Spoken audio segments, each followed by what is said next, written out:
Today's episode of The Mom Game is presented by our friends at Gateway GMC at LBJ and Jupiter. I know that buying a car can be stressful, but not at Gateway, because their slogan is Gateways. Stop laughing at me. Gateway's got it. And just what does that mean, Julie? Well, it means Gateway's got a wide selection of new GMCs and GM certified used vehicles, all competitively priced. Gateway's what, Julie? Got it. Gateway's got it. When you log on to just gatewayGMC.com. That shows off to a great start.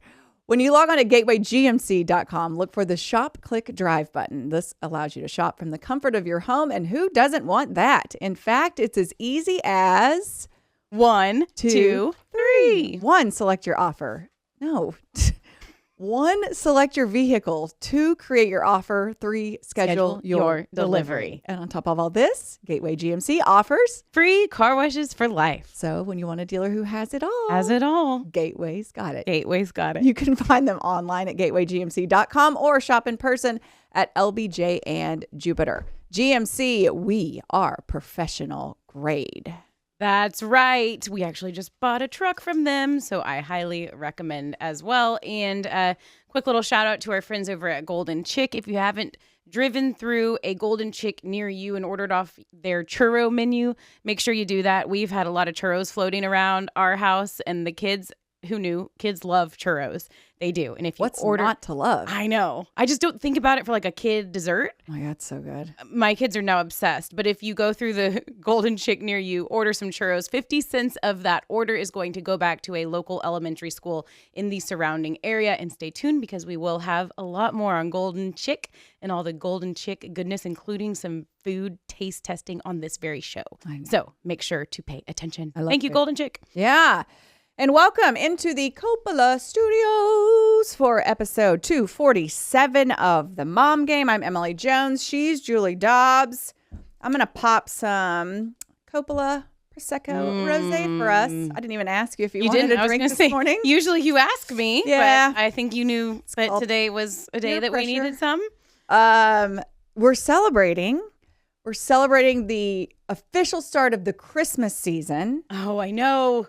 I know you tried to. It is go time. I gotta record this. I always love a good champagne pop on the socials. We're also celebrating the fact that Julie's husband's out of town for a week. I can't put that on the socials. Shoot, I missed it. We love our husbands. I got it. And we love our husbands. We love you, husbands. We love you so much. But sometimes things just run a little smoother for short periods of time, you know, when you're solo parenting. And I think they would say the same thing about us. Maybe not. No, they wouldn't. Are you kidding me? Okay, so my thing Who's going to cook and clean and do the dishes? Well, Mike does tell them cook. what to do. So Mike does cook, but he dirties every fucking dish in the house. Oh my gosh, I have to talk about your social post Oh for Thanksgiving my gosh. too. Okay. We can get to that. So my husband, my old ball and chain, he was going to go out of town the day after Thanksgiving to go fishing, and the weather wasn't good. I was like, clouds can burn off, honey. Weather can change down there on the coast in a flash. You're really calling it all off? I know, like, oh, did you check? He was like, the weather's not good. It's not worth going. I'm like, are you sure? Like, let's get You couldn't just use a little alone time. No. It was fun. It's a great Thanksgiving, but it's a lot of time. It's a lot. My kids were even gone for the first half of the break, not the first half, the 3 nights in Graham with family, and then came back Thanksgiving. But it's just made so much time with Mike and I together. Yeah. Doing things and stuff and being around each other. Then I don't know. And then you get all the Christmas decoration thing. I mean, he's acting like I'm asking him to scale Mount Everest to bring down shit from the attic. So, okay, I do want to dive into this a little bit with you. Sorry. And, like, what a few days alone with Mike looks like. Like, because you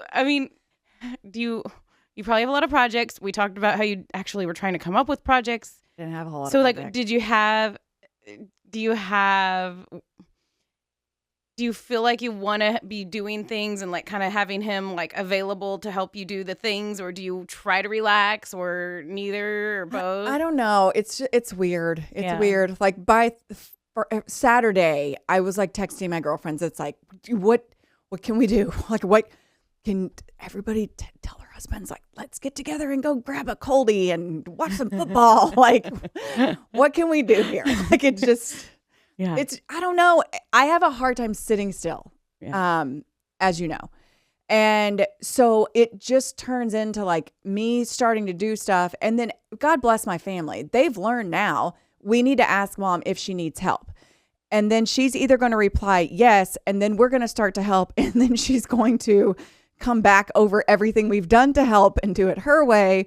Or she's going to passively aggressively say no and then be mumbling under her breath while she's doing said task. My family knows this. They know me. This is what happens. But I tried to not be. Thanksgiving was great. We had 25 people. It was awesome. Watched football. Food was awesome. Hurtado. Oh my gosh. Hers was insane. The smoked turkey breast, and then this ham was ridiculous. Really? And the mac and cheese. Oh, the mac and cheese was so good. So good. We finished. It was a vat. It was so giant. Anyway, it was so good. Anyway, so we had a great Thanksgiving, and then I, start to get a little stir crazy because I have hired somebody to come do my Christmas decorations. This is since we moved into the new house, and I have learned that I become a raging, compulsively obsessive decorating bitch. And so I'm like, this will just save everyone. I think it's a thing that a lot of moms try to decide. Is it worth paying the people, or is it worth trying to do it myself? Right. I'm proud of you that you figured out that. Well, and it's like I told my girlfriends, like, some... it's important to recognize your shortcomings and to hire someone to overcompensate for them, which is what I've done.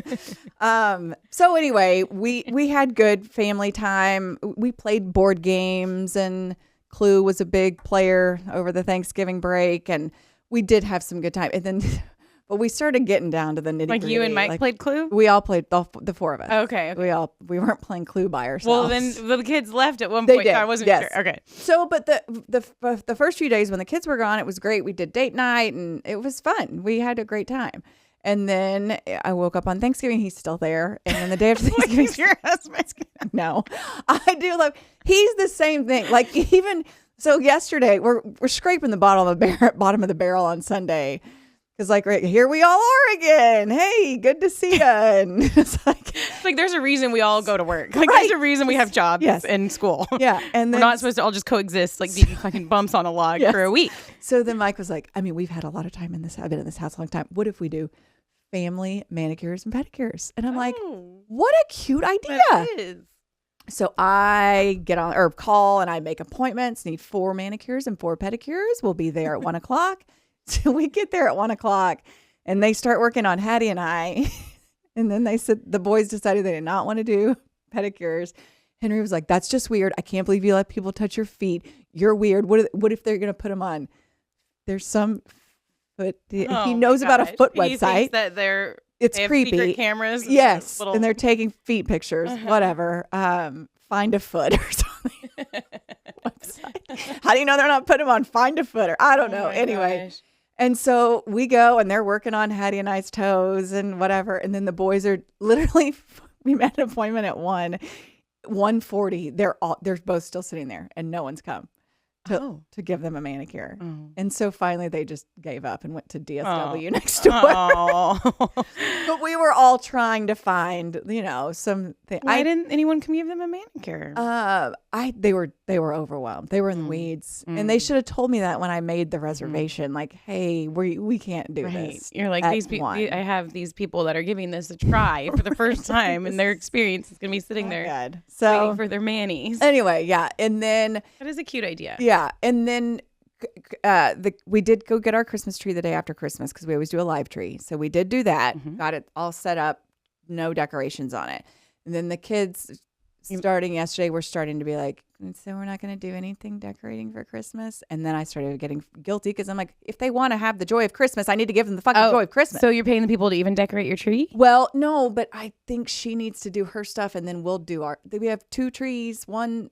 So I forgot how she did it last year. Okay. But anyway, so I got their trees, they each have a little tree in their room. Mm-hmm. So we got those out and they set up, they have a whole winter wonderland that they put out in the playroom. They got to do that. And then I did set up the trees. I just haven't put decorations on them. And then I got out our nativity scene and our giant deer. Mm-hmm. That are in the front yard? The ones, no yard art. Oh. No, we have the trees with lights on them. But there's these big deer that sit on my dining room table. Oh. They're ceramic deer. I love them so much. How long have you had these deer? Oh, it's been a long time. Probably like 7 They're reindeers? They're reindeer. Okay. Yeah. I'll send you a picture of my reindeer. So anyway, we did get some Christmas stuff in, and then they'll decorate this week, and then we'll fill in the holes. Okay. So I'll let you know how that goes. Yeah, let us know. Okay. Thanksgiving for you. How was it? Well, it was great. It was good. We went to the ranch with the family, and a +1, Kelly's good friend, who is going through a tough time in his marriage, end of marriage. Oh. And so, but it was kind of fun to have him there. I mean, he's great. He's funny. Yeah. He like kept it light, because my brother and his wife and kids were with her side of the family. Okay. And there's just 2 of us. So like, that's our whole group, Yeah. and if he's not there, it's just like my family traveling and going to hang out with each other in a different place, right, with my mom and stepdad, who are wonderful and all of that. But it's not like a big like, oh, we're seeing all these second cousins and people we haven't seen in forever. It used to be like that when I was growing up, and we'd be with my dad's side of the family too. But now it's just kind of this, which is fine. Yeah. So it was fun to have an extra person there. I actually was last minute inviting random people because I had the realization. I was like, this is just gonna be us, and anybody want to come provide some levity? Yeah, who wants to join me? I texted a friend the day before. She's like, no, we have plans. I was like, okay, well, and then another one I was trying to get to come down. It's a 4-hour drive. I couldn't sell her on it, because she could only stay for 1 night or whatever. But it was fine. You need to have those just chill, relaxed times, I think, built in, which is why we have holidays. But at the same time, it is weird. It is weird and hard. It's weird to be slothing around a house with no plans. Yeah. For that long. I know. And this one felt especially long. I think it felt like you got through it and then there was a weekend. Yes. So that was kind of weird. A weird feeling. Which there always is, because Thanksgiving's always on Thursday. Maybe it was on the other side though, but earlier. I think too, because why did it feel longer? I don't know. It's weird. The whole thing is weird. It's a late Thanksgiving too. Well, we went Tuesday, so we kind of started ours earlier. I think because I've always been working, and I couldn't leave. Oh, you know what I mean? Yeah, so I think that's why. And Kelly's always.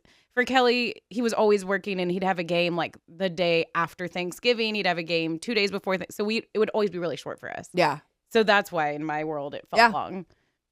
I'm sure it did. Well, and 2, the fact that Thanksgiving was so late. Yeah. Yes. This year. Everyone kept saying because that. Now it's December 2nd. And now it's Thanksgiving's over, and it is. We have 23 days. Go time. Yeah. Oh, it's totally go time. That's why we're taping early this week because I have a luncheon on Tuesday.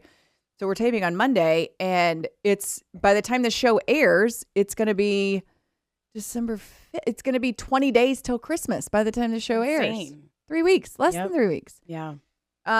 Yeah, it's just it is crazy. It is. And it's a lot of time. I remember when we were growing up, I don't know if it was this way for you, but we got out at noon on Wednesday before Thanksgiving. Yeah. And then you had Friday off, but it wasn't the whole week. Right. That's the other reason it feels so long. It's just the whole week. It's the whole week. And it felt a little long in the moment, but then today sending people back to school felt a little hard. I was ready to kind of get back in routine, but the kids were not. Oh my God, I was so ready to get back in routine. Yes, the kids were not ready to go back though, and had all the complaint. Well, right. I have one kid.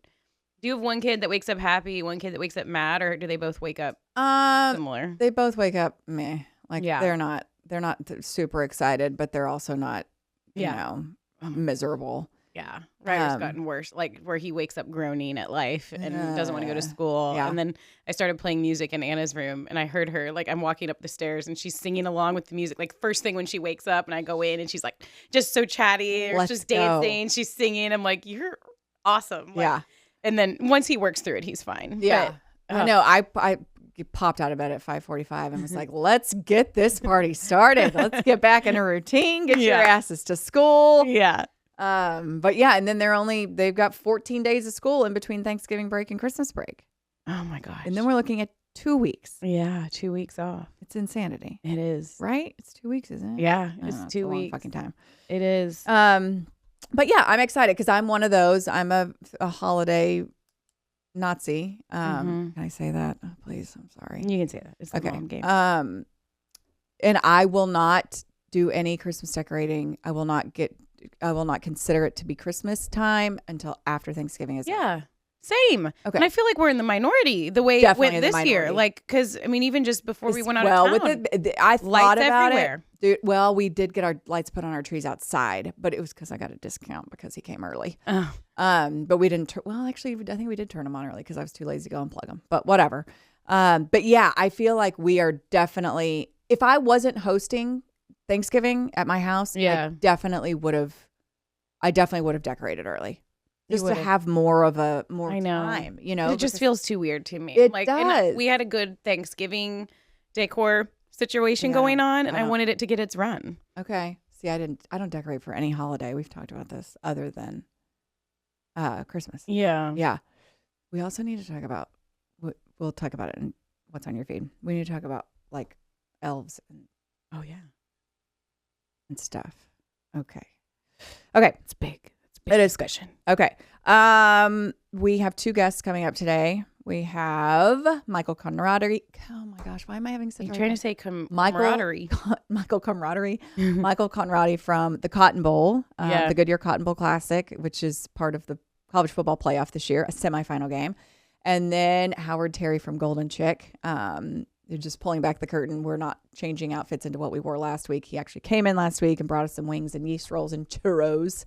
So he'll be with us too. Churros. But we've got a great college football conversation too with Michael Konradi. Yeah. Like, college football is heating up right now. Yes, super good stuff. Combo. Yes, great timing. But let's get a few sports knocked out of the way, and then hit our feed, and then bring in our guests. Okay. Sports Courts brought to us by our friends at Tylock George Eyecare. Are you tired of wearing glasses? I know I was. That's why I got custom lens replacement from Tylock George Eyecare. It is one of many life-changing options the trusted ophthalmology experts at Tylock George can offer. You can see your world clearly from both long distance and up close. No more readers, no more contacts, no more glasses, none of that. And for me, it was contact lens replacement. For Julie, it was LASIK. The young eyes usually do really well with the LASIK. I had that 17 years ago. It wore off. And so enter the custom lens replacement. Totally life-changing. We had a bonfire for the readers. Julie and I did. We actually didn't, but we did throw them away. We should. So yeah, if you are curious even in the least bit about your options as far as your vision is concerned, you should absolutely reach out to Tylock George today. You can go to tylock.com/TMG or give them a call, mention the mom game. They will take very, very good care of you. I promise. Yes, we are so grateful to Tyler. I think about it at least once or 5 times a day. Yeah. I think about it all the time. Like, especially like waking up, like, oh wait, I don't have to reach for my readers to look at my Mine's phone. driving at night. Like I could not drive at night without my glasses. And so I'd get in bad situations where I wouldn't have them. And I'd have to drive anyways and just like literally be blind. Wasn't there times when you like would wear prescription sunglasses at night? Because it's helped me at least just a little bit. So to have all of that like stress gone and vision corrected is truly amazing. Okay. Little quick hits on the sports scene. Cowboys, 2 in a row. 2 in a row, baby. We're back. They won Thanksgiving Day against the Giants, who are terrible. The terrible Giants, and it was really close. It was really close. Pretty close. I know, but at least they're like fighting and they're not giving up. And and Cooper Rush is looking pretty good. He looks better. Yeah, he looked better. I was very excited to see Drew Lock playing for New York. Okay. Because he's a Mizzou guy. Okay. And one of my good friends, her husband like trains him, and so that's their guy. Yeah, I didn't realize he had landed in New York. I knew New York, had gotten rid of Daniel Jones, and then I thought it was going to be the DeVito cat. Yep, played. But he got hurt. He got hurt too. So then they were on their third string. It was Drew Lock, and he looked pretty good. But yeah, it was, I'm just grateful that the Cowboys do play on Thanksgiving because it gives you something to do besides lay there. And they were entertaining. And you can fall asleep. I mean, it wasn't a beautiful game, but it was close. Like that's what we talked about all season. Like, I just want to be able to like have something to watch in the second half, not the final score being a foregone conclusion. And you don't want to lose it. Like it was close, and then if you end up losing that game, that's like a total gut punch. Yeah. And now I love the fact that there's 3 games. Mm-hmm. Like there's 3 games on Thanksgiving Day, and I think that's effing phenomenal. Yeah, like, I love it. Yeah, I totally love it. Detroit played first. Detroit always plays on Thanksgiving Day too. The football just kept coming. Yeah. And then kept coming and then kept coming and then all weekend long and then Black Friday football. And then it was almost like when NFL hit yesterday or Sunday. I was exhausted. It was like, wait, oh my gosh, there's more games. Yeah. I know. How many teams does this league have, for the love? Yeah. The only thing I don't like about it on Thanksgiving and these holiday weekends is it's just like such a built-in excuse for the husbands and dads to do nothing. As if they needed an excuse. Like, what? I gotta watch the game. Oh, there's another game. Oh, but one more game. And then when they like trick us even more and get their kids into it too. Oh, well, we're watching the game together. It's family time. It's bonding time. I'm like, bullshit. I'm gonna sit and watch the game too. What time do you guys eat Thanksgiving dinner? We moved it. We always have to kind of do it around the Cowboys. So we moved it up this year. We ended up eating at like 1:30, I think. Okay, that's when we eat, and I love it. Yeah. Oh, I love it. I love it because like all during the prep, you're getting, you're watching the first game, and then everyone eats at around 1:30, and then everybody is done by the time nap? it starts. I did not nap. Were there a lot of nappers in your house? There was not something a about ton. Thanksgiving. It's like the best nap. I think there was too many people at my house to nap. Oh yeah, there was like 25 people. Oh yeah, so it's too many to. Everyone needs a cozy place. Yeah, I saw this great thread on X, and it was like someone who had everybody send pictures of their family napping into their account and was like retweeting it all. So it was just like these random like uncles, aunts, like dads, moms, everybody like coming up with a place to nap. I know. It was hilarious. My dad was the king of that. My dad would just open mouth nap right in the middle of the living room. Yep, same. I mean, it was something. I mean, there was no way my dad ever made it through, I don't think, an entire Cowboys game on Thanksgiving. Yep, same. But yeah, I feel like 1:30 is definitely to me, it's like the perfect time. So I told everyone, come, you can be at my house anytime after 11:30. We're going to eat at 1:30. So that's what I give the parameters. Like, don't come too early because my shit's not going to be ready and I'm going to lose my mind. But don't come too late because this is what time we're leaving. That's good. Yeah. Everyone kind of comes early and used to, and this started when I started hosting Thanksgiving. We didn't really drink. No one really had any cocktails at Thanksgiving. And then like the first year I hosted, I was like, and here's mimosas. Wait, so at your house, or where was it before when no one would drink? Before we would do it in Graham. Okay. At my it's always house. Just like at the host's discretion, I guess. And then after that, my cousin Kim, when she does it at her house, same. It's like, whatever. Yeah. Not that I don't want to sound terrible, but it does like when I'm cooking or getting ready, like I like to have a cocktail, like I like to have a little something, and it does take a little bit of the edge off, especially if you're stressed about hosting or being around awkward family people. Right. Our group's great. Like it's not ever awkward or drama and then Dawn came this year again. I saw that. Our sweet Dawn, biggest Rangers fan ever. She's a trip, and my family loves her. And she was your person for levity, like my friend Kelly's friend Tom. Yes, you got to have a levity friend, levity provider at all holiday occasions. Dawn is there for that. But Dawn's so funny. Like the first time Dawn came to Thanksgiving, my kid. This was like 5. This is me being progressive, as they call it, and probably going to get judged, but. Dawn told them her whole story. We need to have Dawn on the mom game. Sure. We absolutely need to have Dawn on the mom game. I mean, about how she was in prison and that's how she became a Rangers fan. Like, oh, yeah, I don't know it. Oh, yeah. She's a whole thing. Like, she has HIV, has been living with it for a number of years, is wonderful. Anyway, she has a whole ridiculously fascinating story. She's also very, she's such a good energy person, spiritual. And anyway, she's fantastic. But like, she just talks to my kids. Like, I mean, they know, Miss Dawn, and they'll ask, like, oh, what did you go to prison for again? What did you, I mean, She answers it. She will give you her testimony Wow. anytime, any place, anywhere. Anyway, so Dawn was there and she was great. And she's a huge Giants fan. So she brought a Giants t-shirt to change into, and then Henry went in his room and got a Cowboys t-shirt and put it on. And anyway, Keeps it exciting. we had a ton of fun. Yeah. Yeah. It was a lot of fun. So, okay. Well, back to sportsy things. Back to some pretty things. Sorry. So that was our Cowboys talk. That was our Cowboys talk. But the Cowboys did win. They did win 2 in a row. 5-7.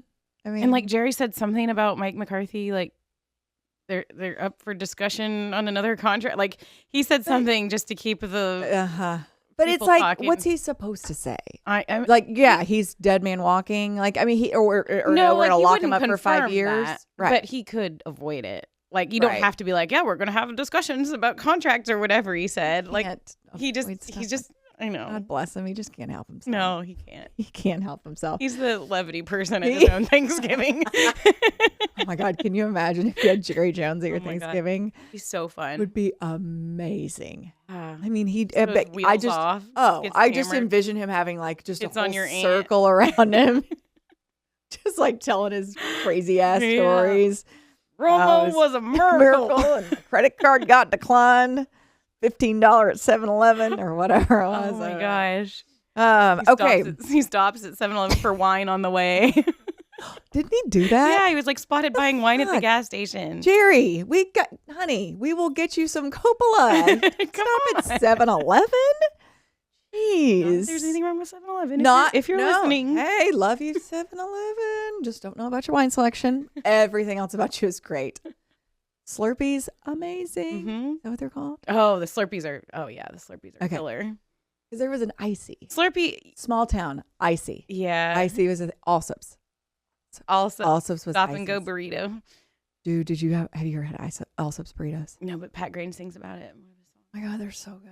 They're like deep You okay? fried. They're deep fried. From the gas station? Yes. Oh my God, college, it was on like neck bone.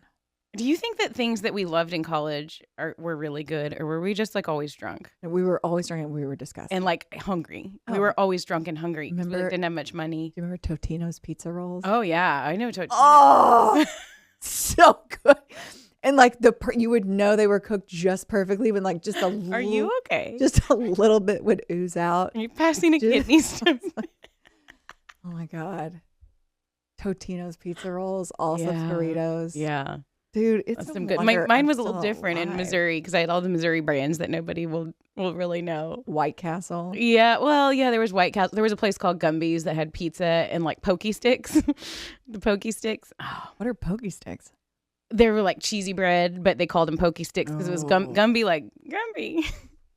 Oh, That Gumby. oh, glad you clarified. I was unsure. Gumby. What's wrong with you? I'm sad our kids don't have Gumby as a idol. Are you? How fucking creepy that thing was. He was so cute. Gumby. He had And like would that just, horse friend. hold over and then pop back up. He was so cute though. What was the horsey's mouth. name? I forget. Was it Pokey? Was it? It might have been Pokey, and that maybe was where the Pokey sticks came from. Oh, was it? I think it was Gumby and Pokey. Genius marketing. Right? And then my drunk ass was in there eating Pokey sticks like every single night. No wonder you've got celiac disease now. You're just crushing Ow. pokey sticks. I'm just kidding. Eating too many breadsticks doesn't cause celiac. Okay. The more you know. Okay. There's the snort. Okay. Gumby. It was great. Yep. He had like just that mouth that was just like an outline. Yeah, it was like claymation, wasn't it? Yes, It was- claymation. God, we were so budget. Like just as kids. Like the shit that entertained us. We should have another mom game experiment. No, We should play like a Gumby show for our kids now and see what what their reaction is. Yes, like play. Oh my, because now it's like, pew, pew, pew, pew, pew, pew, yeah. You know, before it was like, hi, I'm Gummy, and this is my friend Pokey. And then he would go down, hold himself back up. So spare. So spare. He was spare. So but spare. He was greatness. At the time it was. Oh, it's funny. I'm gonna love. Okay. I love it. Gumby impression. Okay. Okay. 2 snorts. 2 snorts, 1 show. I've never heard you snort. It's usually me. Okay. All right. It's hot in here now. It is hot. Okay. What about the Stars and the Mavs? I can't. Stars won against the Winnipeg Jets. I was there. I was there. Look I at was you. there. I Ooh, was how there was last it? night. It was so fun. And it actually, Winnipeg's really good, right? Winnipeg's really good. They're leading the Central Division, and the Stars beat them 3-1 with an empty netter. So really like 2-1. It was like super exciting. Yeah. And we sat in the front because of our friend, former nanny, now friend. She's got some great tickets and invited us. It's weird now because we don't really go, and Kelly doesn't really want to ask people for tickets. Like, we don't. I don't know. We just haven't.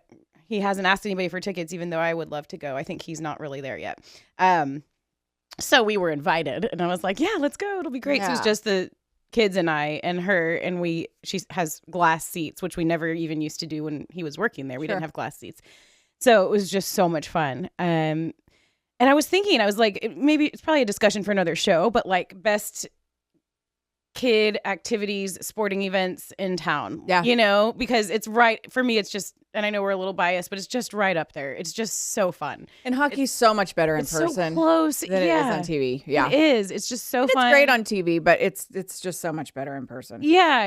It was great. So the Stars are doing really well. That was a big win for them, actually, that we were at. And now I think they're hitting the road. They're playing in Utah. Tonight, I think. Yeah, tonight. Back to back. Mm-hmm. Yeah. But it was a really good win for them. And they have, they're a little bit different than the team that I know, that I was really following and covering. There's a few players that I was like, who's that? Like just a couple of new fill in the gaps kind of guys. But I just love how deep they are. They're so deep right now. And you've got guys like Jamie and Tyler, like playing second, third line ice time and contributing in other ways, also getting on the score sheet. But then you've got all of these people like Mason Marchment, who had the game winner yesterday, and Matt Duchene is having a great season. Jason Robertson, Rope Hintz, like they've got a lot of offensive weapons. And then Jake Ottinger is, the heart and soul of the team. And when he's going, the team is going. Yeah. So it's just really fun to watch. And I just highly recommend taking your kids to a Stars game. Yeah. If you haven't. It's super fun. Super fun. Well, and I love the whole, like, just the buy-in and the mentality of the team that, like, we talked about, and I don't know jack squat about hockey. But the fact that like Jamie, Ben, and Tyler Seguin, who are like the most tenured guys on there, the veterans, all that kind of stuff, that they're willing to take that kind of back seat a little bit. Yeah. Because they want to fucking win a championship. Because they want to win. They want to win a Stanley Cup. And they Cup. know that the clock is ticking. Yep. Yeah. Love it. Okay. Mavs are continuing to. They're winning. Yeah. And they were winning without Luka. And then Luka came back and then they kept winning. So and then they won again. They seem to be good. Yeah. Yeah. They're doing really well. And they have a lot of different contributors. And I think anytime Luka's out, I think it's kind of good for the team. Everybody it shows everybody what they can do. Yeah. They spread the ball around a little bit more and everybody gets maybe that confidence up, especially since they were winning. And then he came back and hopefully it's a little bit of a different like mentality than before he left. But the fact that I think they had won like 5 in a row or something like that. They are on a bit of a win streak right now and things are going well. So I think now is maybe our alert to start following.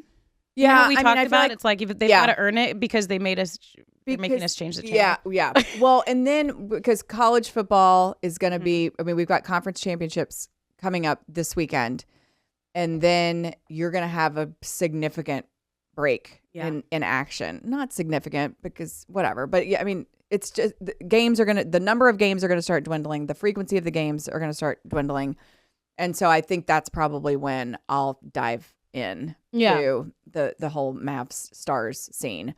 Because I think I've just been, and it's hard. Like we've talked about change and, I've got Victory Plus now on the TV and on the phone and all that kind of stuff. It's just getting into that new routine. And I feel like the Mavericks, it's still confusing on where they are. Right. No one wants to on do a it for work. on a night to night basis. So anyway, and we won't talk about it here tonight or today, but the Rangers thing still hasn't. They're working on that as far as their TV plan. It's a little bit different because you're talking about twice the number of games that the Mavs and the Stars have. You're not 82, you're talking about 162, and so it's a bit of a different beast for them. So I'm curious to see how that'll all shake out and how it will affect me and all that fun stuff. Right. So anyway, all right, there's some sports scorts. Let's do a little what's on your feed before we get to our happenings and our guests. What's on our feed is brought to us by our friends at Audrey Dollins Media. Yes, Audrey Dollins Media. If you have a company that you are looking to figure out your digital media plan, your social marketing or social media plan, your marketing plan, any of those things, go check them out at audreydollins.com. They will take such a load off because they will help you figure all of that out as far as the execution of your social media, of any graphics, any design stuff. They do it all so you can focus on your own company and growing your business and doing what it is that you do best, which is probably not the social media and the marketing side of it.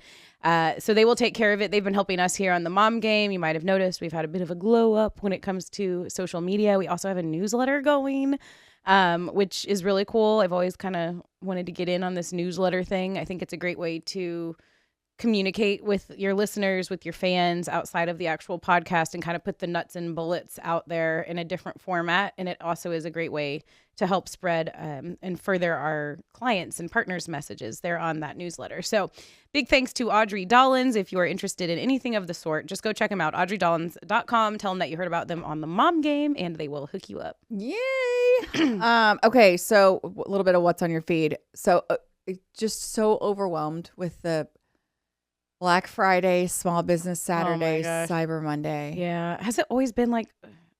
I feel like I guess they're all growing. Yeah, and being in direct sales or network marketing like I have been with Scout and Seller and with Oliveda now, it's a lot. Yeah. It's a lot of deals. And that's on top, and that's just as someone who's kind of connected with companies who are pushing stuff on these holidays or whatever. But the number of email, have you looked at your inbox? It's just, yeah. I try to keep up with the deleting because it's so overwhelming. It's so overwhelming. Yeah. There's so many deals, but I will say I was able to take advantage of a couple and not based on emails or whatever, but Henry finally got his Christmas list to me. So I'm trying to, I don't know if you do this yet, where you buy gifts for the grandparents and then they pay you back. Or whatever, because instead of, you can't just now send a list anymore to everyone, because then what if it's people buy the same stuff? Yeah. So basically it's I tell my kids, give me your list, and then I'm going to divvy it up to relatives based on, cause they're asking, what do you want for Christmas? That way, a very businessy approach in control of, we don't end up with, right, 2 of everything or 3 of something or, But anyway, so there was this one thing that Henry wanted, and I looked on, it was literally 33% off. It was $150 and then it was $100. Black Friday. Yeah. Yeah. Or Cyber Tuesday, yeah, when you Saturday, can Monday. really deal with it, and get in and dig and find stuff, you can get some good deals. But it's too overwhelming to even try. Right. Do you have your kids make a list? Yeah. But they're still young. They're little. Now we're getting PowerPoints from Hattie. Yeah. Made with CapCut, and then links. Henry sent me a shared note with links, and I'm my gosh. Okay, but also too, we cleaned out I told you this. We cleaned out our game. Made the kids go through toys one more time, and they don't have a ton of toys. They're old. They're 13 and 11. There's not a ton of toys at our house, but I was let's go through board games. Let's go. There was at least 5 things from last Christmas that had not ever been opened or used. And I was we are going to give this to someone else who can actually use this. So we took it, the church, our church in Fort Worth has a mission. And so we took all that stuff to the mission. I'm somebody will really appreciate this. It has literally sat in your closet for a full calendar year. You're clearly not that into it. Mm-hmm. And so instead of getting a bunch of random stuff, and my kids are more expensive now in their taste, that I'm more than happy to provide grandparents, aunts, uncles, whatever, anybody who wants to buy something, get them something for Christmas. Like, here's a link. Right. Let me know if you got it so I can check it off my list. So anyway, but yeah, it's just it's a lot, but it did, the big sales did come into play a little bit. Yeah. It's good. I stopped down on a couple like websites like Gap. I ordered a couple things, and we were in Llano there is actually where I got this. It's a really cute little boutique. I do like supporting the small business. Yeah. Like that's the one I can get behind more than those others. Yeah. Just because the other ones are pretty much tired head for these big box stores, Yeah. right? Just trying to get your attention. But I do For love sure. the small business Saturday. I'm glad they have a day. I wish it wasn't mixed in with all the other stuff. Yeah, because you go from like small, Black Friday, Small Business Saturday, Cyber Monday. Yeah. I was trying on. But what I have learned though is that like basically small, big, medium, it doesn't matter. Everyone's basically just running sales from fucking Friday to Monday at least. Yeah. Like, so this it's the last day, and then they email you the next. This is really the last day. chance. Right. Yeah. Yeah. And then you make the mistake of like clicking on something or like writing your email, like if you're a little bit interested and you want to find out more, and then they just send all of the email monsters to you all the time. You're like, I just wanted to know, and I found out that I don't want it. Or like if you accidentally click on something on Instagram or something, and then they figure it out, and then they just fucking hammer you with ads and shit. Yep, exactly. Okay, one other thing I wanted to discuss on the feed. Well, we did allude to my husband making a cobbler and dirtying every dish in the house. God bless him. And that's why, like, again, let me preface this by saying I love my husband dearly. He is awesome. He does so many things really well. He does like to cook. He likes to cook. Mm-hmm. But Julie, when he cooks, he has no regard for dish count. Like no regard for cleaning up as you go, or just even some semblance of it. This is a common thing with husbands. And so it's like 10 a.m. and he's wanting to make this cobbler. And like, I'm like, well, then you need to get this show on the road. I need you to knock this shit out so I can clean all of the tornado aftermath left behind up before people get here. So he's just got his apron on and he's pretending like he's a YouTuber and talking out loud, all the things that he's doing. Oh, nice. And I was like, oh my God, just make the fucking cobbler. So anyway, he goes through this cobbler mess. So then he goes to put everything up and he's still commentating like he's on a fucking YouTube channel. And he's like, and there's our unbleached flour. And I was like, nope. That sounds funny. That was pancake mix. You just made your cobbler with pancake mix. Oh, he was like, because you had it in a tub and he didn't have he didn't know what there is a label on the bottom of the container that says what it is. If it was in the Bisquick or pancake mix box, he would have never done that. We don't have Bisquick mix boxes, Julie. I know you don't. So anyway, I was like, oh dear. Well, we're gonna have pancake cobbler. So anyway, he made it, and it was actually with the pancake mix. Yes. Oh, no. So pancake mix instead of flour. Now he really does need to do a YouTube video because this is a new recipe. So good. Hot new recipe. Yeah, it was really good. From Mike the baker. Mike the baker. Mm-hmm. And so so anyway, he did that and cleaned up. But I just God love him. No regard. No, mine is not like one. And I love like Kelly is very really good at barbecuing and stuff on the grill. Like he's gotten really good at it. Same, love it to the point where I like have to keep him around because it's so good. I don't want to train somebody else from the beginning. Please, God, no. We don't have to. That was awful. Right? Can you imagine getting someone else used to you? Oh, no. And I'm talking about me, not you. Like, oh, God bless. Like, no, I don't have a fucking prayer. No, you don't. You got to keep. Neither do you. At this point, neither do you. You don't have a prayer either. Oh, just so you know, for the record. Oh, really? Not like you have this big prayer There's and I've got no prayer. About face. I just wanted to. What's wrong with me? I just wanted to make sure we were the same. It makes me feel good to know that you don't have a prayer, just like I don't have a prayer. That's right. We're both stuck. Yeah, we are. We can marry each other. We're both stuck. We could. Or not. Like, or just disaster. like not get married. And just hang out together. Yeah. Just do that. Oh my God. We would kill each other. Oh. It would be fun for a minute.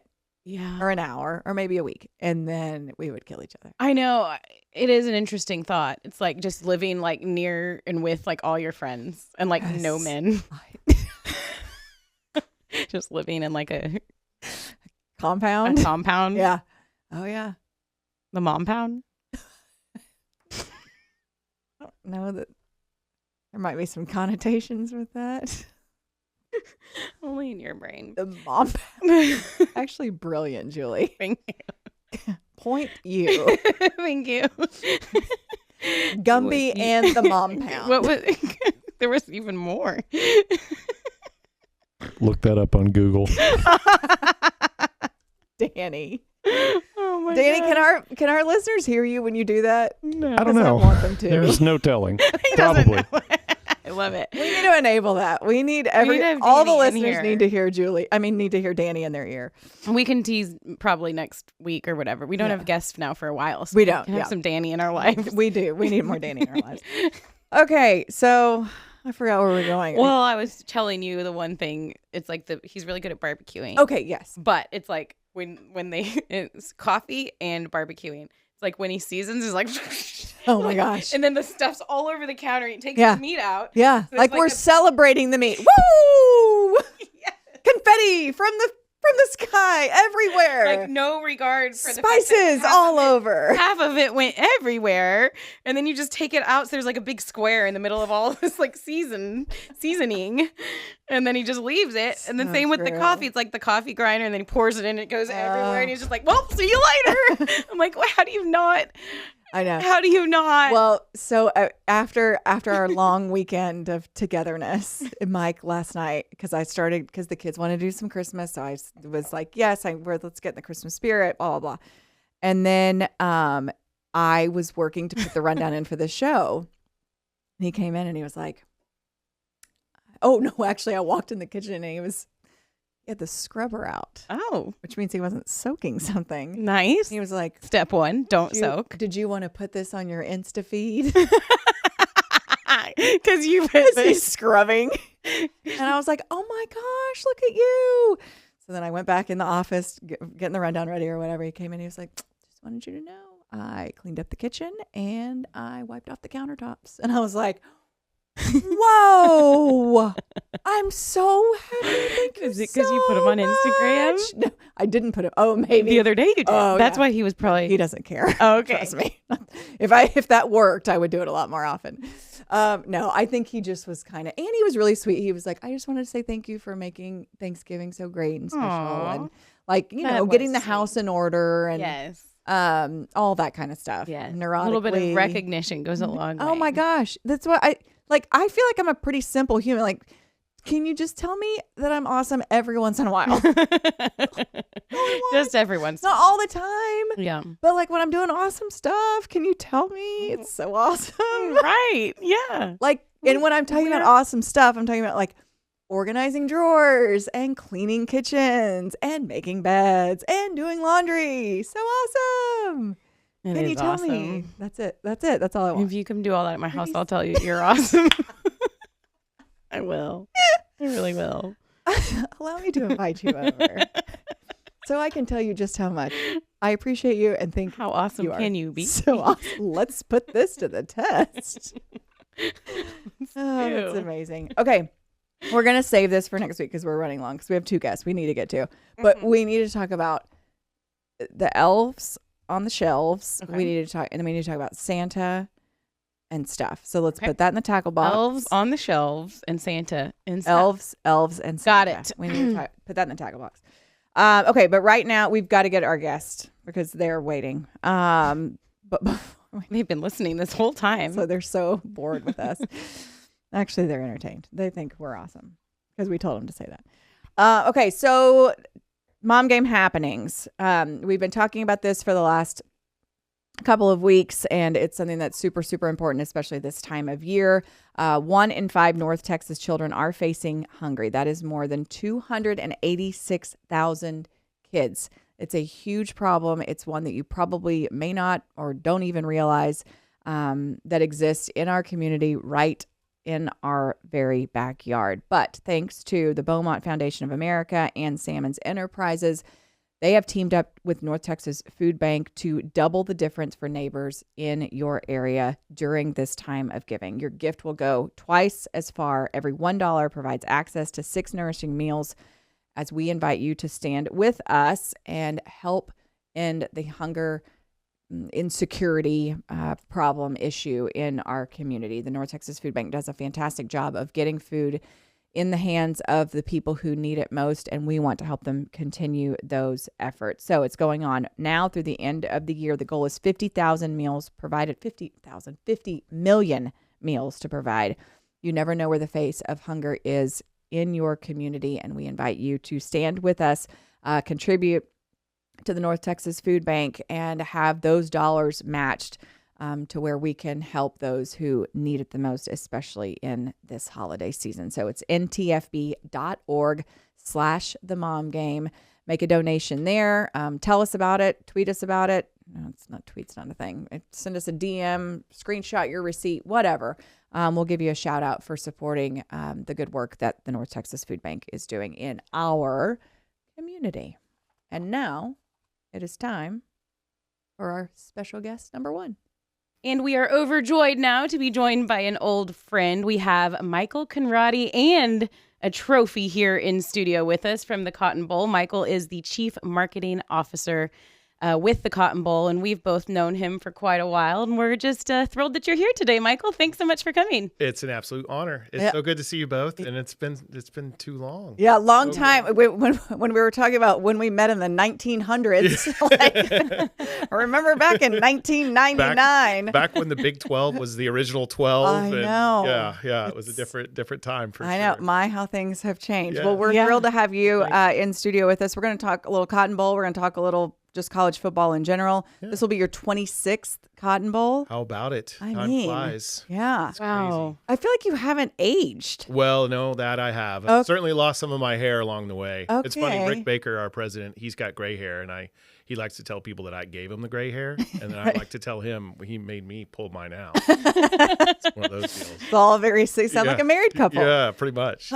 Okay, so first of all, how has the Cotton Bowl evolved with the college football playoff over the years? And you've been there for pretty much all of it. So much change, yeah. Change galore. I mean, go back now to the advent of the college football playoff. I mean, we made the move to AT&T Stadium from the old Cotton Bowl Stadium under the auspice that we wanted to be at the top tier of postseason college football. And so to have this opportunity when the college football playoff came along, the only thing we were missing was a great stadium. And we had it with AT&T Stadium, compliments of Jerry and his connection to our game.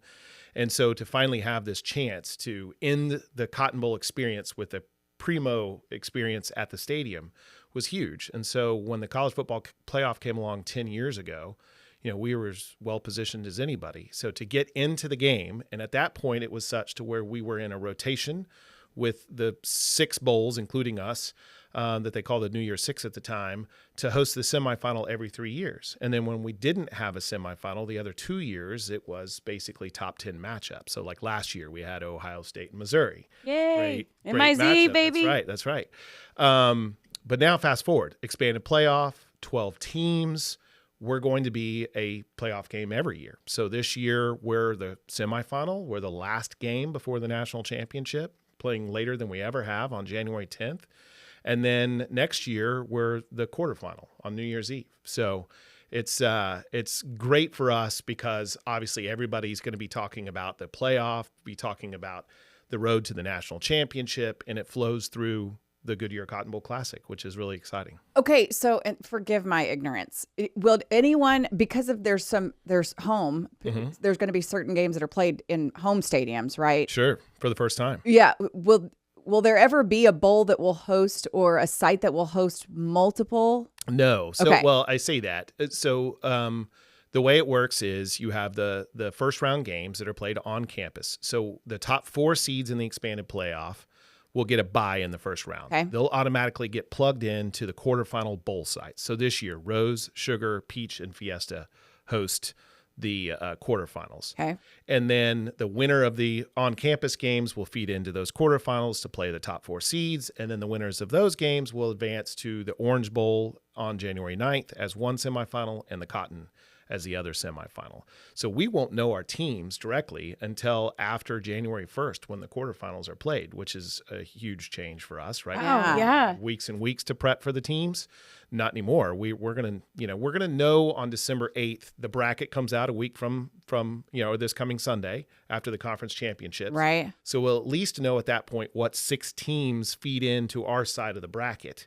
So we'll have a sense of what teams could come to North Texas. And then be able to pare it down To a degree, week by and, week. And but yeah. so from that standpoint, right, not until the games are played, there's 1 quarterfinal on New Year's Eve and there's 3 on New Year's Day. And so Wow. once those are played, it'll be a mad dash. come It's January go time. 2nd. It's go time. And you think about it, the fans have a week to plan their travel to North Texas, and so we're doing everything we can to make the process as easy as possible. I think we're at an advantage because we've got great geography, being in the middle of the country. We've got 2 phenomenal airports, hotels galore.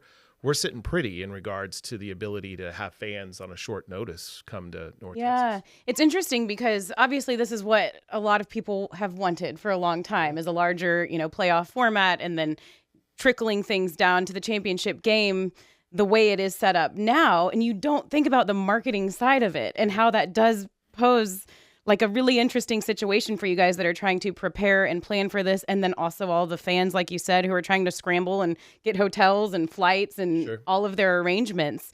So how do you guys manage all of that? Do you have a few, contingency plans based on which teams might be coming in? Or how do you really prepare? You wait all year for this, you work all year for this, and then you've got just 10 days really to Julia, plan for these teams. Great question. And it's something, honestly, we've spent most of the year trying to plan for.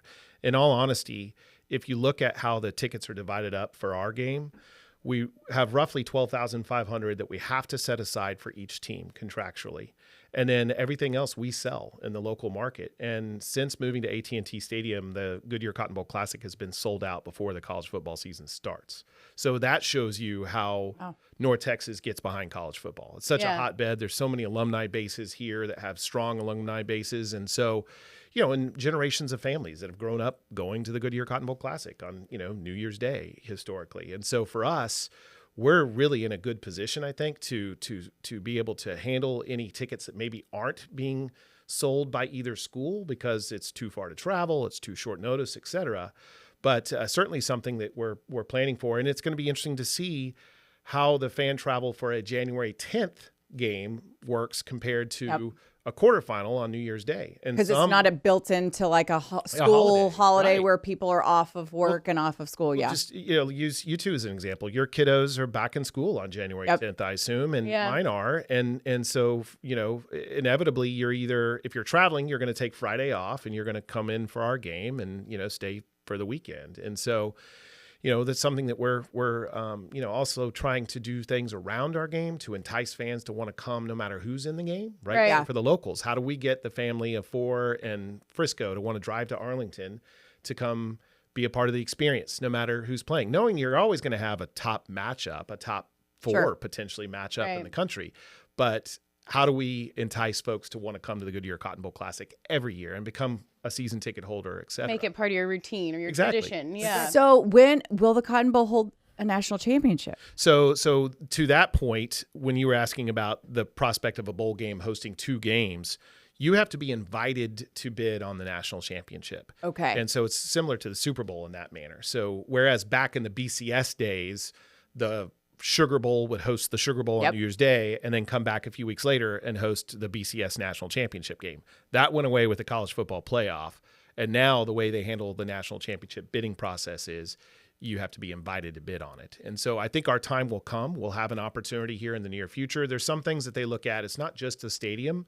You have to have the convention center. And right now there's they're going to redo Kay Bailey Hutchinson Convention Center. We need facilities like that to host a major game like the national championship. And would it still be called the Goodyear Classic Cotton Bowl? No, it'll be the college football playoff national championship. And so then, like, for instance, we did host the very first college football playoff national championship. When I say we, it was a local organizing committee that was comprised of the Goodyear Cotton Bowl Classic and the Dallas Cowboys that formed what was called the Stadium Events Organizing Committee, the SEOC. Ooh, that was the great. LOC for the first national championship. If you remember, that was Oregon, Ohio State, Zeke at Ohio State, and Marcus Mariota at Oregon. And so that was right out of the chute. So we're due for another game, and I think it's going to come back. It's just a matter of having all kind of the ducks lined up perfectly in a row. Not Oregon Ducks, but having all the ducks lined up in a row to be able to put our best foot forward on a bidding process. And if you look at North Texas right now too, if the process of hosting the World Cup, 9 games. It's amazing that we have this coming to North Texas, but the amount of money that has to be raised to host an event of that magnitude, it doesn't get any bigger than the World Cup. Sure. So at a lesser level, you also have the College Football Playoff National Championship that you have to raise money for. So you also have to look at all of these events in North Texas as you look at the calendar over the years to come and say, all right, so for the sake of raising this money, can you be successful in regards to going to corporations, going to individuals to try to lure this game here and be able to raise it? A city like Las Vegas, their hotels will cut a check for any major sporting event. Yeah. Here in North Texas, Monica Paul at the Dallas Sports Commission, she's, put together the local organizing committee. They're out there knocking on doors right now, trying to raise the money for, what will be the most World Cup matches. But similar scenario to what we'll have to do, not to that level, but certainly we're going to have to raise that funds to host the game here. Right. God, it's so crazy. How It's much crazy. is involved. I don't think people really No. realize that at all, right? No. You just flip on the TV and you watch your game and you move on. It's yeah. like all this hard work underneath. Well, you go into it, like, for instance, let's talk about the first round games this year. Everybody's super excited about the prospect of, a snow game at Penn State in the first round, or, a home game at, Ohio State or whatever it may be. Well, it's middle of December. The students are home for the holidays. Mm-hmm.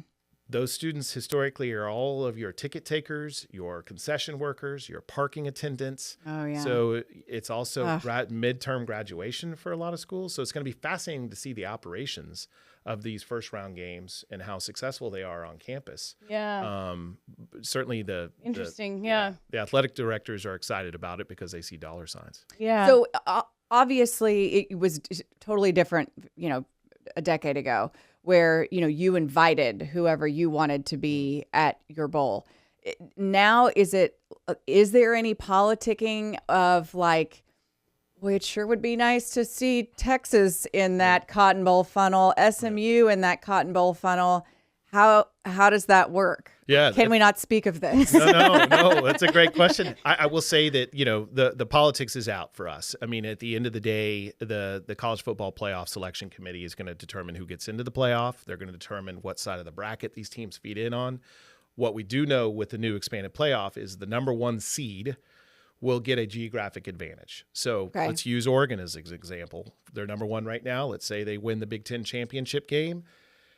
Think about it, as Big Ten champion, they will automatically be placed into the Rose Bowl because there's still those contracts in existence for 2 more years. So they'll go to the Rose Bowl and then, look at who's hosting the 2 semifinals. Orange, Cotton. Are you going to send Oregon all the way to Miami to play? And in that scenario, probably not. They'll probably then put us on that side of the bracket to where Oregon could play through to us if Oregon wins. Right. And then after that, it's really just kind of plugged in based on seeding, based on rankings. Mm-hmm. Certainly it would be our hope that we can, over time have more regional teams to where a Texas A&M, a Texas Tech, whomever's in the playoff on SMU, obviously this year would be an amazing story if they made it all the way to the semifinal. Oh, that would be cool. Yeah. Can you imagine how nutso it would be? I mean, especially Texas, just because their fan base is so ridiculously big. Well, TCU a few years ago, and that was not here, right? Yeah. That was, obviously they made it all the way to SoFi in LA for the national championship, and an amazing run for the Horned Frogs. Yeah. So if SMU could replicate that, this town would just go bonkers. Yeah, it was pretty. My husband went to TCU, and we have season tickets, and we live 2 miles from the stadium, and so it was an unbelievable run. But there was a lot of people who, for lack of a better word, blew their wad financially on the semifinal game, And then, when it came time to LA, it was like, oh gosh, here we go again. Yeah. And so anyway, How big of a fan are you? Yeah, exactly. Well, and that's going to be part of this playoff. Yeah. Right? Moving forward, you've got conference championships, first round games on campus, Yeah. quarterfinal bowl sites, semifinal bowl sites. And You're talking about like a month-long run, 6-week run where you're traveling every other week if you want to follow every week or every other week if you want to follow. There's your only team. so many that can play in that sandbox to pick up their family and travel from week to week. For sure. So that's Yeah, it where should be pretty again I think hardcore. North Texas and the support we have here in North Texas is so critical. Yeah. I don't play in that sandbox. Just FYI. Nor do I. Yeah. No. Yeah. But we did talk about how this is something that, you guys do work on year round, and you try to kind of change it up from year to year and have different ways to draw people in, ways for people to celebrate leading up to the Cotton Bowl, and then, of course, the weekend of. So what kind of things are you guys working on this year? What kind of changes can we expect to see?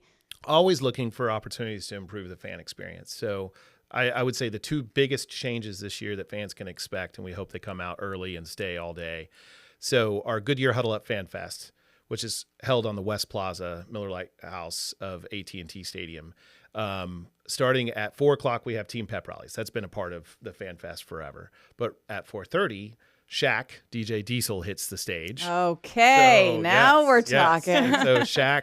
Do you need somebody to introduce him? come on. Yeah, there you go. Come on. So Shaq is Shaq's going to perform for an hour, and I had the opportunity. I was out in Vegas for Big 12 Media Days, and it just so happened Shaq was performing at the Encore Beach Club, and so I reached out to Rick, our president, and said, "Hey, Shaq's out here," and he's like, "Go check out the show. Let's make sure that this is what we hope it's going to be." And I showed up at 10 o'clock when the ticket said that's when the show starts. And needless to say, he didn't come on the stage till 1:15 a.m. Oh my gosh. Are you And serious? that's normal for Vegas, apparently. That was way past my bedtime. 1:15. Oh my gosh, that sounds Yeah. awful. So that's like But when people I are, will say, yeah. we Scotty Rogers on our staff, myself, we made the most of it, and we. How were did you there at stay 1:15, awake? Oh and my gosh. It was. We it made was the most of it. I hysterical. love it. We were there, and it was when the USA basketball team was prepping for Paris. Okay. And so I'm behind Shaq by about 10 feet because I'd reached out to his folks. And Joel Embiid is right next to me. And you had these NBAers that were back there having fun with Shaq, and Shaq's son was there DJing with him. Oh, It wow. I bet you fit Total right show. in. Absolutely. I was just happy I brought shorts with me to Vegas to be able to not look like a middle-aged Oh my white gosh. guy. Okay, And so how was he? He was awesome. Yeah. He is going to put on a show for everybody at AT&T Stadium, and he's family friendly. I mean, that's what's fun is I bring out the kids. Yeah. They will love it, and he puts on a show for everybody. So he's performed at Tech. Yeah. Texas Tech has now done this huge thing where they're trying to make their game day experience, next level. And I think the last couple of years they've had him out to play the pregame He tailgate. It's like a passion play for him. Yeah. He absolutely loves to play to crowds. He loves DJing, certainly. I mean, he takes it seriously. Yeah. And, now that he has, he lives here in North Texas part of the year. And so, it was a no-brainer for us when we started going after him. Yeah. And then to see, obviously, his show in Vegas. Well, I'm just glad he found a way to make some money. Yeah. Oh, yeah. Obviously, Yeah. he's been Whatever was he hurting. gonna do? That's what I was really worried That's about right. his That's financial right. state. Okay, one thing. Oh, what else? But Well, in no. addition to And then Shaq. as the game is over, we want everybody to head out to the East Plaza because we are doing the drone show. It's the cool thing to do. Okay. And I will say we are putting on a drone Wow. show. So You guys are so hip. if you've seen what Love the it. University of Texas has done for their drone show, we're going to try to top it. Okay. So you want to stay to the bitter Okay. end and watch the drone So show. you go in on the West Plaza, hang start. out to start, Finish the hear game on the Shaq, East. and then go into the stadium, watch the game, and then exit on the East. We're actually, we're going to be actually launching the drones from Globe Life. So Okay. they'll be over on that side and fly up and So what we need time some is the decent game? weather. 6:30 kickoff. Okay. So presumably, first of all, that time of year it gets dark at 5:30. Yeah. About right now. So it'll be dark. So it'll be dark. And then how do you guys get to decide if the roof's open? And what about those So curtains? yeah. So beauty of a night game. That's We don't have true. to worry Okay, about you don't that. need the curtains. But I will say that the running joke is, we played 73 years at Cotton Bowl Stadium, and we played our first 73 years outside. We're playing our next 73 inside. Inside. Okay. I've had too many people that I've run into over the years is like, oh, you work at the Cotton Bowl. Oh, I went to the such and such Cotton Bowl back at the old stadium. Coldest day. Yeah. of my life. Yeah. 73 and sunny inside AT&T There you go. Stadium. It's I know perfect. it. So- It's Listen, perfect. there's people say you can say what you want about outdoor sports. As someone who lost like 5 years of my life working in the Texas heat across the street at the old ballpark, the old I ballpark. have no complaints Uh-huh. about climate control at this point in my life. That Okay, sounds like so much fun, though. It Like does. all of it. Oh, it is. sounds like a blast. Yeah. And it belongs to North Texas. I mean, Yeah. it's a celebration of college football, certainly, but I mean, this game has been around. It's part of the fabric for 89 years. I mean, if you go back to 1937 and Doak Walker and SMU and the whole connection that, made the Cotton Bowl what it was, the stadium in Fair Park got its name from our game. Yeah. And so, there's such a rich history there. And so, certainly the hope is that people feel like, hey, this is our bowl game. This belongs to North Texas. It's part of who we are as North Texans. Right, like- so many, as I mentioned, so many generations that have grown up. New Year's Day, Black Eyed Peas, Yep. and Go the to Cotton Bowl. Bowl. Okay. I love it. Total morbid curiosity here. I have to ask about I remember when I was covering tech and they would go to bowl games and they would get these like swag bags of like some would be like a gaming system. I'm like, what the fuck? This is insane. How are there regulations? It's been so long since that time of my life, but what are the regulations now? How do y'all? Yeah. Because now it's like Oh, it's yeah. the Wild West. It's NIL. People are making millions of dollars. Like, Yeah. what are you doing? Okay. Well, so let's back up. And Cotton Bowl, so there's under NCAA rules, there is a limit to how much you can give a student athlete, which seems crazy in this day and age. Yeah. NIL. But back in the late 60s and 70s, the Cotton Bowl used to give the players Rolexes. Whoa! This was really before Rolex was Rolex, but I mean, you'll still see one every once in a while that will pop up on eBay or whatnot. Really? And so the NCAA then started saying, well, "Wait a second, Wow. all right, we're gonna institute a rule here Dang. where, the limit." And so, really, roughly, we have $500 we're allowed to spend on a student. Okay. And then the CFP obviously supplements with some of the stuff their own, the schools supplement, et cetera. But yeah, I mean, the NIL aspect of it, you're right. I mean, when a quarterback's getting paid hundreds of thousands of Right. for NIL. But we still have No fun with Rolexes were a thing. That's insanity. I'm telling you, now that NIL is a thing, we should bring it back. So Yeah. Rolex, if you're listening, Well, let's go. Cotton- Yeah. Cotton Bowl's coming calling. Heck, Holler. Yeah. their U.S. headquarters are just around the corner from us here. So Yeah. we should go knock on their door. Oh, wow. Holler, Rolex. Who knew? Yeah. How about Future mom game There we- I sponsor. mean- I know Like they the could do a All-Star joint sponsorship. Yeah. Rolex. Yeah. How about the NIL though, and just how it's changed? Like from your eyes, Oh, my you God. see it up close. Yeah. Good? Is it bad? Did they get it right? Did they get it wrong? I know that's a giant question, but what has it been like Well, just kind of watching it evolve? I thought Greg Sankey, when he was here for SEC Media Days this summer in North Texas, said it best. He goes, they're condensing 10 years of changes in a matter of months. Yeah. And so they're going to make mistakes. There's no doubt. And they're getting a lot of things right. I mean, at the end of the day, student athletes deserve to be compensated. I will say the way in which it's coming about, there needs to be change because Nick Saban, we had an event a couple months ago over at SMU at the George Bush Library where we had Nick Saban and Charlie Baker, the president of the NCAA, come and speak to our board. And Nick said, stop calling it NIL. It's not NIL, it's pay for play. And in the current context of the way things are, right, where you combine it with a transfer portal, where, student athletes are being recruited to come to a campus and being told you're going to get paid X amount to come play for us. And, oh, you don't like the way the coach is talking to you. Well, come on over to our school. We'll pay you more. I mean, that's where it's toxic, and they've got to put guardrails around it. And to a degree, there's the discussion about this NCAA versus House, legislation that's coming through, the settlement, I should say, that will put some guardrails. Yeah, and that hits like in April, I think. Well, doesn't yeah, it? and it'll be interesting to see if it gets held up in court. And, Yeah. but schools are preparing for it. I mean, you're talking about an additional potentially upwards of $20 million that athletic departments are going to have to pay out annually to student athletes. And so you'll see. I saw recently, for instance, I believe it was Arkansas is adding basically almost a tax to concessions at their games To come up with that money. To come up with money to pay student athletes. Because they're trying to make it kind of like, for lack of a better word, a salary cap. Yeah. Is what they're trying to do. It's fascinating to watch, but there is this whole gray area between now and when that takes effect. Right. That NCAA versus House, then it's it'll get wild these next 3-4 months.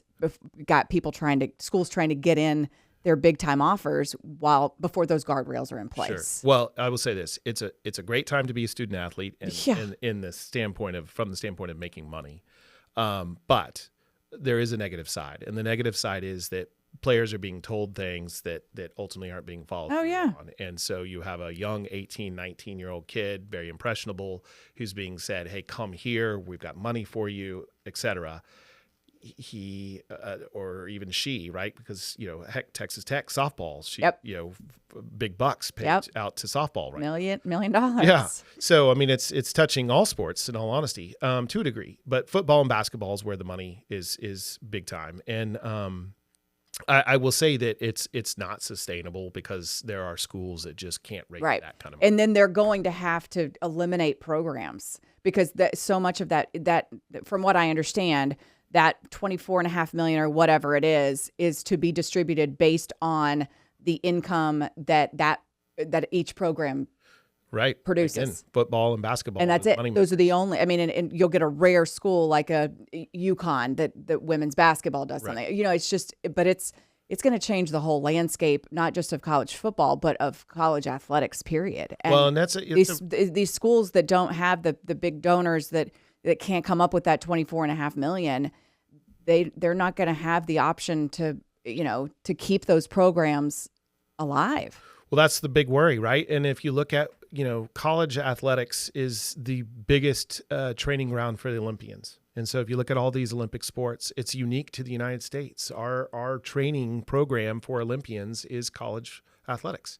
And if all of a sudden the money gets pulled away from those programs to go towards football and basketball, there's a real concern that these programs that are training future Olympians may go away, and there will be less opportunities. Very much a trickle-down effect for sure. Well, and if you don't, I mean, people will say like, it's just football, it's just college football. These universities are about education. Look no further than Colorado. Look at what Deion Sanders has done at Colorado. Their enrollment's up like a gazillion. He has transformed not just that program, he has transformed that entire university. Their enrollment is up. Sure. And it's directly correlated to the success of the stinking football team. Well, the football team is the front door for almost every major university, and it's something that if you have a successful year, I would love to see the stats. But go back to remember when Boise State played Oklahoma in the Fiesta Bowl, and the famous ending to that game, the Statue of Liberty. Boise State's applications went through the roof after winning not a national championship, just getting to the Fiesta Bowl and beating Oklahoma was massive. TCU getting to the national championship was huge for their admissions. Yeah. Yep. So, I mean, the business that is college football and the implication it has on the business of running a university, I mean, it's huge. Yeah, it is. Gets the eyeballs. That's what it's all about, right? Crazy. Yeah. Well, we'll have you back on after that whole that House versus NCAA or NCAA versus House. I'd love to talk to you more about it. Absolutely. It's changing every week. It's fascinating. It really is. It really is. And it's hard to keep up, honestly, I know. with all the news that comes out on a daily basis. Well, we are super excited. Tell people how they can get tickets. Yep. What can they do? Where can they go to figure out all the fun stuff? Well, okay, go to GoodyearCottonBowl.com. And you can learn about our fan events that we have. So we have, Cotton Bowl Live at Texas Live the night before the game, free concert for fans to come partake and have fun the night before the game. And then I've mentioned some of the big events around the game itself on game day. The game itself through our office is sold out, which is a great problem to have. But there are certainly tickets via the secondary market or certainly via the teams once they know they're in our game. I would just continue to go to our website, GoodyearCottonBowl.com, and watch what's going on from a ticketing perspective. SeatGeek is kind of our official ticket partner, as they are for AT&T Stadium and the Dallas Cowboys. So you can certainly find tickets right now from those that are listing their tickets on the secondary market through SeatGeek. And there's so much going on. Like, even if you don't have a ticket to get in the game, it sounds like there's going to be a party from, sun up to sundown. Yes. I mean, there's something for everyone. That's the beauty of it. That's what we're trying to create. And I will tell you that, it's going to be a special year this year, being the first, semifinal of this expanded playoff, if you will, or being a semifinal as part of the expanded playoff. And, the future is so bright for our game. I mean, think about it. We don't have to really worry about opt-outs and players opting out anymore because you want to play for a national championship. Yeah. So it's just raising the profile of our game that much more. I mean, heck, I'm on the mom game. Yeah. I mean, you have arrived. Here we go. Obviously. Well, Michael Konradi, thank you so much for being with us. It was so great to catch up with you, see you again. We'll be supporting you guys, and let us know if whatever we can do to help. Well, you need an great to see you introduction, both. like an introducer for Shaq. Just let us know. Okay. We'd be happy to be there. Here we go. Yeah. Thank you both. All right. Really. Thank you so much. We appreciate it. All right. That is Michael Konradi. And now it is time for our second special guest of the day. And let's welcome in an old friend now to the show. It is the CMO of Golden Chick, our friend Howard Terry. Thank you so much for coming in. Hey, thanks for having me. I'm excited to be here. I know you Excited to came. see you guys. I know you came. You brought food. We're excited about that. Hey, I work for a restaurant. We always bring food. Well, thank you. Both of us, our stomachs have been growling all morning, so that will definitely come in handy. Okay, so you guys have been a partner with us for a little while now. Yes. Tell us about your background personally, and how you got involved with Golden Chick, and kind of. We talk a lot about your community efforts, but kind of how your role fits into this whole chicken space. Of course. Yeah, I've been with Golden Chick coming up on 10 years now, which scares me. I didn't realize it had been that long. But I've been on the restaurant marketing side for 30 years. Started back when there was Bonanza restaurants and Texas Land and Cattle. A lot of brands that aren't even around anymore. Yeah. They were doing well when I was there. There you go. So there's a reason why they're gone now. And then TGI Fridays, Denny's for 5 years. Came back to Dallas to work on Friday's business, and then started up Mooyah when we just had 3 restaurants, and was there for a while, and then went and did some work with the Raising Cane's people for 3 years, and that's how I really got to know Golden Chick. Was more from, it's a brand that's been around forever, but I'd never went to it. It was just like a sleepy little chicken brand. And I got to meet the owner of Golden Chick, a guy named Mark Parmalee, who bought the restaurant 30 years ago, and fell in love with the brand. I was like, okay, best in category food, but no one knows about it. Why don't we do some advertising? Why don't we, activate that brand? And since then, we have grown from the 270th largest restaurant brand to the 150th. Wow. In that 10 years. So just doing some smart things. The brand was always solid. It was just kind of invisible. So that's what marketing will do. Yeah, I know. It's such an important part of what's going on, especially now. Don't you think more than ever? Right. The marketing aspect of it. And there's so many more different avenues that you can go down. It's not just the traditional, mediums that companies are looking at anymore. No, it's really gotten diverse. And it's, you can't just put spots on TV anymore. You have to be involved in social and digital. And in fact, we were just looking at, the declining share of TV viewership. Like everybody watches, streaming services. They're watching YouTube TV. They're not just watching ABC, NBC, CBS, Fox. Used to be easy. Just run TV spots. Yep. Now you have to, be multi-channel. And podcasts are one of those things. And this was a really like our first foray into supporting podcasts was you guys, and that was because it was easy. I knew both of you, had worked with you all the way far back as 2017, Emily, as a fan, because we're huge Texas Ranger fans. Obviously, we're a big sponsor of the Texas Rangers. We sponsor the Dot Race. Yep. When I was at Raising Cane's, I tried to get the Dot Race, but it was owned by Ozarka at that time, and I'm like. Then I moved to Golden Chick and got a call from the head of marketing at the Rangers, and he was 2 words into his sentence. Would Golden Chick be interested? And I said, hell yeah. Hell yeah. Yeah. And he goes, you don't even know what it costs. I go, I know what it costs. I've already been down that path. And so let's do it. And it's been a great fit for us. And so, we actually have a location in the ballpark. We're a huge sponsor of them. Got to go on that wonderful ride last year with the World Series, and even this year it was awesome. And so we love our relationship. We're about to re-up our relationship with them for an extended time.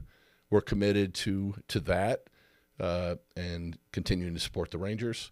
And then this whole your podcast was just really intriguing to us. Number one, because who you appeal to, who I think Golden Chick appeals to in terms of being a great meal solution. So it was just a good fit. We knew Julie from first being a huge fan of hers when she was with the Ticket. Thank and then when I heard she was jumping over to the Freak, we were one of the first people that jumped on with that. So yeah, well, I appreciate it. And y'all were such a great supporter over at the Freak, and y'all were always bringing food, and everybody over there loved you. And then, we just thought, well, why not tell you about the mom game? Right. And it's been fun. It's been great working with you. It's been fun. I know for me personally, just to have more time to really lean into my passion project, and Emily and I both have spent a lot of time in this industry and kind of know now what we think people want to hear about and what we want to talk about, and hopefully what partners and advertisers, want to be a part of. Right. And that's what we're trying to build here on the Mom Game. And y'all are a big part of that, and we really appreciate it. Well, we think that. That's Yeah. y'all's content is awesome. It's I listen to podcasts a lot, but I love your stuff. And so, yeah, Thank we're delighted to be partners with you. Great. Well, and you said,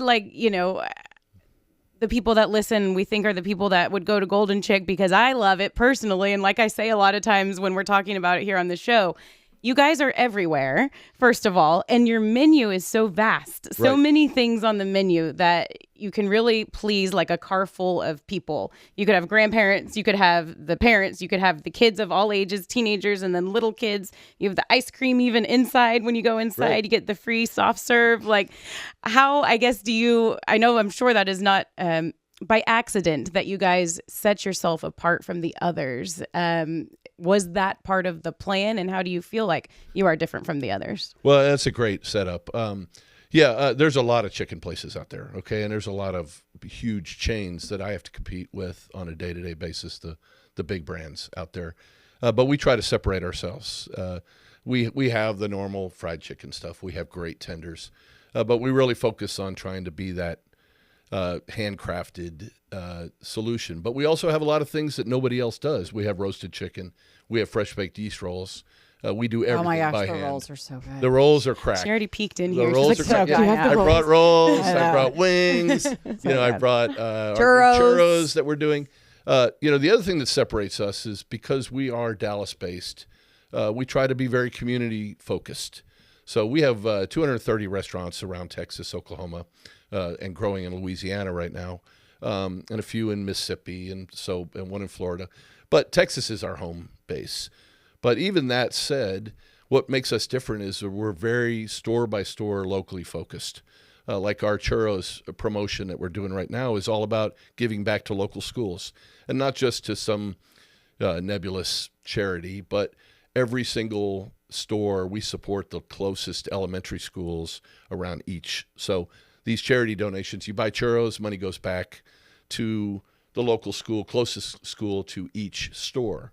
So that resonates whether you're in Hillsborough or Corsicana or Paris, or Dallas. We're supporting those local schools, and I think that's what sets us apart, is that we're very community focused. Yeah. And how do you guys come up with the ideas for these local initiatives? Because like you said, that it's not, I mean, you have a relationship also with the Do It for Dirt Foundation. Y'all have supported that in years past.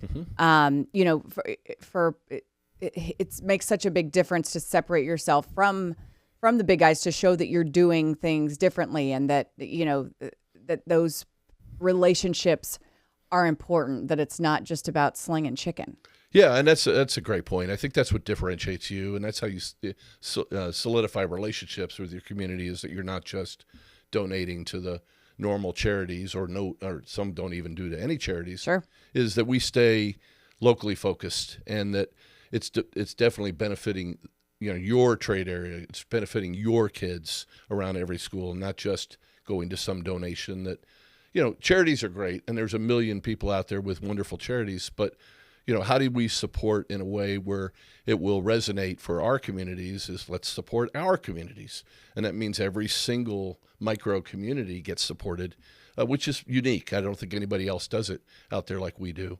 And when you're a little brand like we are, fighting for share of voice and competing with the big brands out there, we have to be different. I think our menu separates us, makes us different. But, you're still, like I said, I lived in Dallas for 30 years and never went to a Golden Chick.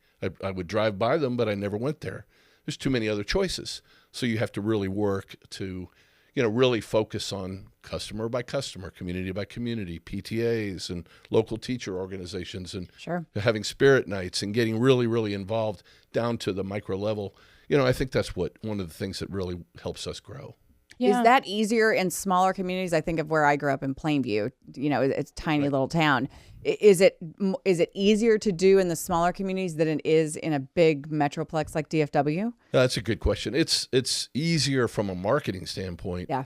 But really, when you look at how you market, like we just did a spirit night last week for a local magnet school in Richardson, and we had a huge turnout. We had like 200 kids out there. And a lot of those people had said, I didn't know there was even a Golden Chick here, and it's been there for 30 years. Sure. So, I think it's easier when you're in a small community like some of the towns we're in, just from you can just pull a trigger and run an ad or something. But when you do like local store marketing where you're really focusing on customer by customer interaction, I think that's the right way to go. Yeah. And why was it important, I guess, for you guys to be involved in sports? Because sports in DFW is, to me, it's the heartbeat of the whole city, right? Yep. And I know that's something that you guys feel is important as well. Well, and we carefully picked who the right partner for us is, which is, I think, the Rangers is perfect. It has that right hometown feel. It's got a great demographic approach that's very broad. It's not as maybe not as fancy as the Cowboys or the Rangers or the Mavs, but the Rangers are Dallas. Yeah. They are Dallas and Fort Worth that capture the whole regional feel, and I think it has that right feel for us. Our restaurant in the ballpark is perfect. It's the fastest turn restaurant brand in all of venues of all the restaurants in Globe Life Field. We're the fastest, and I think that that builds relationships as well. Yeah. And then sponsoring the dot race is just cool. The dot race is it's kind of goofy. It's awesome the way they produce it. People love it. They just stop down. Like everybody watches the first inning and then they watch, ninth inning if you have people on base, but they love the dot race. They'll It is a huge, it doesn't matter what the score is of the game, who's playing, everybody pays attention. Have you and ever been in there? those famous words of Chuck Morgan, no wagering, please. Yes, exactly. My kid, Henry my kids have participated in the dot. I don't think Hattie has, but Henry has the kid dot race, like the mini dot race. Yes. Yeah. It's a whole thing. It's so fun. It's part of the culture of the Rangers, and part of that quaintness, and probably like you said, that marriage between the Rangers and Golden Chick is what kind of makes it great. Is there's that quaintness and the that down home vibe that the Rangers have, that they're still doing stuff like the dot race, and not everything is perfectly choreographed like it might be across the street. Yeah, exactly. And I think they have the right hometown feel, and the promotions they have and everything they do. Everybody over at the Rangers is really solid people. So we love that association. We love working with them, and we want to continue it for a long time. Yeah. Have you been in the dot race? I have not participated. I've asked, but Chuck Morgan, who runs that, is he owns that. He's very, very tight on how they do that. Oh, really? But we actually have our tryout Scott out there sometimes racing with the dots, but Chuck manages that very tightly. Yeah, but Chuck doesn't play with the dot race. No. I'd love to do that sometime. I wonder if Chuck would let me. I bet he would. Dot race. I bet he would. I think we need to do a celebrity dot race. I've never done one. You know what's funny is a lot of the Mitch Garver's wife. Remember Sarah Garver? Yeah. She did it. She did. Yeah. Apparently every team Mitch has been with, like she That's her does goal. whatever, like some kind of bit within that team, and she did the dot race. That's amazing. 1 year. It was Well, knew it Chuck's like a great guy. We should pitch it. We could get. Okay. We could do, maybe the three of us. The three of us could race against each other. Gloves Going would down. come off. Let me just tell you. I don't know. The I don't know, but competitiveness somebody's going in me. down Yeah, there. exactly. I think I want to be red. Yeah. All right. And then finally for me, you've been around marketing for a while now. It's evolved dramatically since your time starting out. Shoot, yeah. It's same as all of us in the professional world, regardless. Some professions and industries have changed more drastically than others. marketing has got to be, high on that list. I mean, I think about when you said you can't just do CBS, ABC, NBC, Fox. When I started in television, that was basically, it was those 4 networks. Radio, billboards, Yep. TV, right? It was pretty Or simple. or right? if you wanted to get a job in TV, maybe there was a regional network that was just starting out, or ESPN, national networks, whatever. Now there's so many more avenues. There's so many more opportunities. How do you feel like we've kind of hit a peak as far as marketing is concerned and all these avenues and channels, or do you think they're just going to keep growing? It's just going to get more complex, Yeah, and which is more scary. micro marketing. It's really, the way I manage it is I brought on a great team.